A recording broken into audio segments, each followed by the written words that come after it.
Hey everyone, I'm Isaac and welcome back to Isaac Reviews 2024. You remember Fall Guys, right? It was a popular game back in mid-2020 where you'd run around as a cute little jelly bean looking thing in various quirky levels. I know this game's relevancy only lasted for about a month or two before Among Us took the world by storm, but it was pretty fun, I'd say. I don't know, I haven't played it in God knows how long, but it looks like Universal is making a feature film adaptation of it starring Ryan Gosling of all people. I mean, I'm not sure how they'd pull off a movie based on a game like Fall Guys, but if Hollywood was able to make 2 Angry Birds movies and a Five Nights at Freddy's movie, then sure, why not make a Fall Guys movie? Hang on, wait a minute. This isn't based on the Fall Guys video game? It's actually something completely different? Why didn't I realize that sooner? So, The Fall Guy, a movie not based on the semi-popular video game from 2020, but rather an action movie in which Ryan Gosling plays a washed-up stunt double. The interesting thing about this movie is that its director, David Leitch, has previously worked as a stunt double for the likes of Brad Pitt and Jean-Claude Van Damme, and he's gained recognition for his work directing critically and financially successful action films like Atomic Blonde, Deadpool 2, Hobbs & Shaw, and more recently Bullet Train.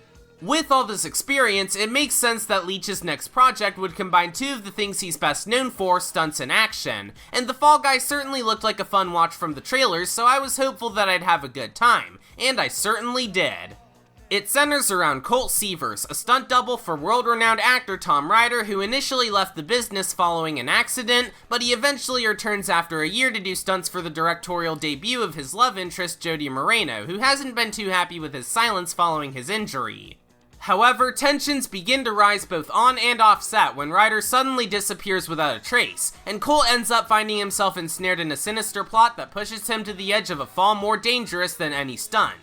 The big focus of the movie, like I said earlier, are stunts, which are something audiences tend to not pay too much attention to in the stuff they watch. Sure, there's actors who do their own stunts, but when it comes to stunt doubles, they tend to be overlooked compared to the actors they're doubling for.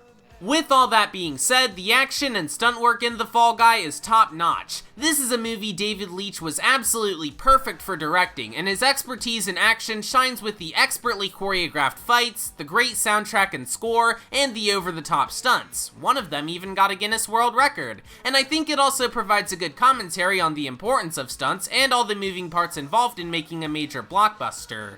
But the action's just one thing. How's the rest of the movie? Well, thankfully, it's still a load of fun, and the performances are certainly indicative of that.